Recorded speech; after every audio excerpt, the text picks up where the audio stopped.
And welcome into the Radio Days edition of Now and Next. This week, got to sit in with my friend Gene Velitis at CKTB in St. Catharines. It is Tuesday, and every Tuesday morning, podcaster and journalist Dave Trafford joins us. Good morning, Mr. Trafford. Good morning, Eugene. How are you? I'm good, man. I don't even know where to start with you. there is just so Sounds much. like I'm in trouble. No. It's there's so much on my Dave Trafford plate to get to. First of all, as I mentioned on Velitis on the news, Christmas came early. Santa Doug Ford was in the Niagara region yesterday, and I think what he's introducing here is great. It's a multi-billion-dollar deal to attract 25 million annual visitors to the Niagara region. And he says that'll generate an additional $3 billion for Ontario every single year. It's really great. And, I like his ideas. It includes a new theme park to replace Marineland, an observation wheel like they have in London, England, and Vegas, expanded casinos. Here's the thing, though. We've got a bit of a problem, Dave, and it's called construction. And if you want to attract a lot of people, so if somebody is, if say somebody's coming from Ireland, just picking that name out of my hat this morning, and they say, yeah, we got to go see the falls and all these great attractions. And if they land in Toronto and they're staying in Toronto and maybe they're going to take a day trip or a 2-day trip to Niagara, if you do what we always do, close down lanes on the Burlington Skyway, narrow down lanes on the Fort Erie bound Queen Elizabeth Way, have construction here, have construction there. If it's going to take you 19 hours to get here from Toronto, yeah, people will come. But you know what? They won't come back. And the word on the street will be, well, good luck getting there. When I lived in Hong Kong, and also in Southern California, if they had major road work to do, they would have an army of 500 people show up and everything would be done lickety split. We're going to have to figure out a way to get that done, Dave. Indeed, and I think that's a key part of this announcement. It's great to have the bells, the whistles, the reinvented Ferris wheel, whatever it happens to be, that's going to be included. But your point around infrastructure is really important. And two things. First is, can you get it done on time, on budget, et cetera? The bonus that I will suggest, that where there's some room for optimism on this, Gene, is the work that was done in Toronto on the Gardiner Expressway. They finished that work almost a year early. So, yeah, it was a pain when it was happening and, it choked off lanes, but work that had to be done. But they did get it done well ahead of time. So if we can follow that model, to your point, then yeah, when they start talking about, twinning the Garden City Skyway and increasing GO service, oh my God, Metrolinx is going to be involved. Right? So I'm just saying, Yeah. I don't mean to be a pessimist right off the bat, but part of this is also, and this is a rub that I've got just generally, and we talked about it last week on our podcast on The Ledge, is, Metrolinx is an issue. And in Toronto, they're lamenting LRT stands for long-running tragedy for the transit service. But it's the idea that Metrolinx can't get its act together to get anything done is one problem. But don't forget that Infrastructure Ontario, the government agency that oversees all of these big infrastructure projects, is still the one involved. And the guy who now runs Metrolinx used to run Infrastructure Ontario. So not to get too far down in the weeds on this, but systemically and structurally, you've nailed it in terms of where the real challenge is going to be. But you know what? I heard the mayor talking about this morning, and he's saying this is great, we need it. And I'm a little fuzzy on what's going to happen with Marineland. Some stories are saying, well, it's not provincial property, so we can't really do it. The mayor suggesting that, we're still in talks with, investors to come in and add to or help or, buy out or whatever it's going to be. The deal is going to bail out Marineland. So it sounds to me like Marineland could be in addition to whatever the premier's talking about. It was a little fuzzy for me. Yeah, Marineland's never going to reopen. No, absolutely. And the first thing they have to do is find a home for all of the whales and all of the other animals who are there. We always talk about the whales, but there are deer there. There's lots of bears. It's just it's a complete mess. The other thing too, during his news conference in Niagara yesterday, a reporter was a smart guy. He asked Doug if he's going to go to Florida this year, like he normally does. And after all of those commercials bashing Donald Trump, Ford, said no, I won't be going. I think if he went to the border, they may not let him in. Either that or take him to Guantanamo Bay. Enjoy your stay. Yeah. We lost the key. Exactly.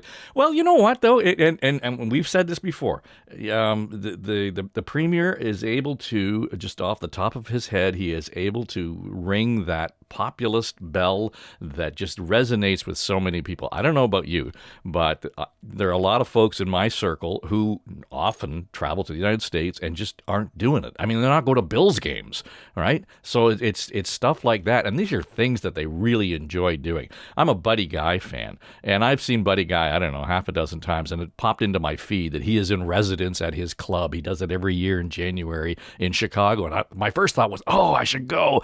I'm not going. Right? I mean, so I caught myself in the middle of it, and I think that the premier has really circled in and nailed, again, that sort of nerve that a lot of Canadians, and certainly folks here in Ontario, are feeling in terms of travel to the United States. So they're probably cheering for him. From that perspective, I thought it was funny that he said people were telling him, "Don't let Trump ruin your life or run your life." And I think, really, we're way down the road on that, pal.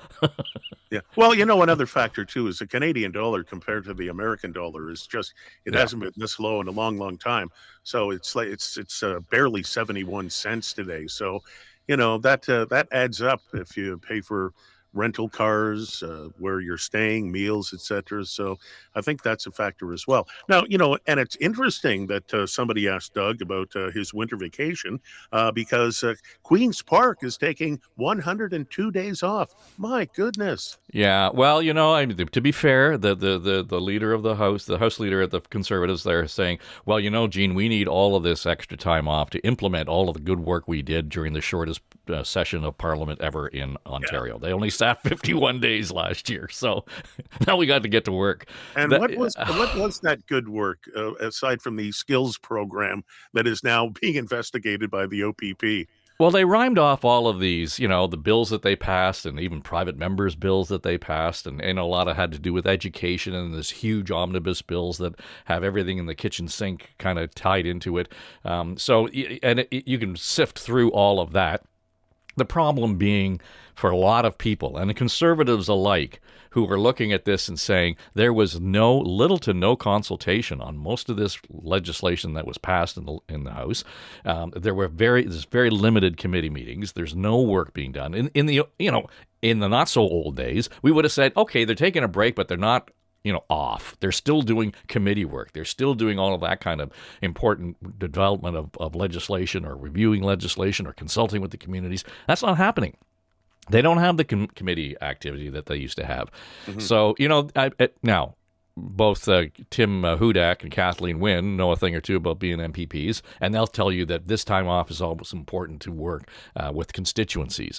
I heard your MPP Jenny Stevens with her Christmas message there just before we came on the air, and those are important times for an MPP to be seen, right? And to find out exactly what's going on. I'd be curious to hear what she's getting and what the Niagara MPPs are hearing about the redevelopment and this is really a rebranding of Niagara Falls, I think, when you look at absolutely. it. Right? Yeah. If anything really significant came out of Queen's Park in this session, Merritt Stiles, the NDP leader, man, she is a rising star. I'd like to say so, but holy cow, there's the question becomes why she can't gain any kind of real traction on this, and ostensibly, Doug is succeeding because of a very weak opposition. And I don't know what she's going to do during this 102 days off to light any fires that are going to actually, hold the government of the day to account. And that's not to say you're anti-conservative or you're anti-Ford. We need to have strong opposition to be able to have a strong government, period. I mean, that was the criticism in the days of Chrétien. He had no opposition. and say what you will about the Chrétien government, that's what we need. We need a strong opposition, a healthy opposition that's going to take them on and hold them to account on these kinds of things, period. Well, listen, we've got to take a bit of a break here. When we return, Dave, you and I have got to talk about Donald Trump yesterday. Oh, my goodness. I just, I thought it was an artificial intelligence fake video, and it's not. And we'll talk about Pierre Poilievre as well. Dave Trafford is with us. We'll take a break. We're back with him in a second here on 610 CKDB, Niagara's News and Talk. I'm Gene Velitis. On 610 CKTB, Niagara's News and Talk. Before 10 o'clock here, our good pal, Paul Hendrick, formerly of Leaf TV, is going to be here. We're going to be talking about the big tribute to Joe Bowen tonight downtown at Maple Leaf Gardens. Yeah, I still call it Maple Leaf Gardens. Joe has been calling Leaf games for 44 years, over 3,800 games. Wow, it's going to be pretty cool tonight.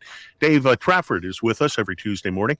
Dave, that tribute tonight is going to be something else. Holy Mackinac, right? I mean, that's just going to be... you're right. I heard you talking in the last break about Joe, and he's such a down-to-earth human being, Hockey Hall of Famer, won the, was given the Foster Hewitt Award back in 2018, I think. And I think I mentioned last week, when we knew this was coming, I've had a lot of career moments, but one of them was the coolest thing I ever got to do was to sit in the broadcast booth with him and Jim Ralph when they closed down Maple Leaf Gardens, Leafs in Chicago, back in, what was that, 1999, I guess? It's a while ago. But it was the coolest thing, and Joe was just so accommodating, and he, what you hear on the air is what you get in person. Yeah. Well, Joe's first game he called was in Chicago. And tonight, Chicago is in town, so a fitting team for that tribute. I'm really looking forward to this tonight. It's going to be really, really great. Dave, we have to talk about the President of the United States. Do we? Oh, yeah. Well, yeah. Oh, my God. Maybe not. It all has to do with the murder of Rob Reiner and his wife, Michelle. Their son is... being held without bail as the suspect in the murder. Now, I was talking to Carlo about this last night, and I was saying, it's one thing when somebody gets shot to death, they go down, but being stabbed to death and two people being stabbed to death at the same time, like, I don't even want to visualize what happened in their home. It must have just been horrific. And then yesterday on social media, Trump basically said that he was murdered because he was suffering from Trump derangement syndrome. So Trump makes it about himself and said he was murdered because Rob Reiner didn't like Trump, and it was Trump derangement syndrome. And then when a reporter later in the day asked him about it, figuring, wow, he'll probably apologize, the guy doubled down on it. Like, how low can you possibly get? Yeah, and it's funny when I heard you saying when these things pop up on Truth Social, I'm never sure whether or not it's him or some kind of meme, right? I mean, you've got, really? Is that really what's coming out of the president? Well, then here's what the real problem for me was. The White House amplified it. It retweeted this. It reposted his posting. I mean, he reportedly died due to the anger he caused others through his massive, unyielding, and incurable affliction with a mind-crippling disease known as Trump derangement syndrome, and on it goes. I mean, what the hell's wrong with this guy? And that, generally speaking, is the overarching reaction to it. The biggest worry I have, if you look at the post, the number of likes that are on there and the number of reposts that are on there are astounding and staggering. And then the number of GOP, representatives in the House and the Senate who are just sitting on their hands and they're not doing anything about it. There's some, calling them out on it, but they're the usual suspects right now. Holy cow! That if you're going to put up with that, it's unconscionable, it's indefensible, yet there is a core of Republican politicians who insist that it is defensible. And they'll just hope that the news cycle goes away and we'll be on to something else. Oh, like, the mass shooting at Brown University. Holy cow. On the same day, right, that they're trying to deal with that. He's blaming Brown University for, the inability to get the suspect. So he had a banner day yesterday, Gene.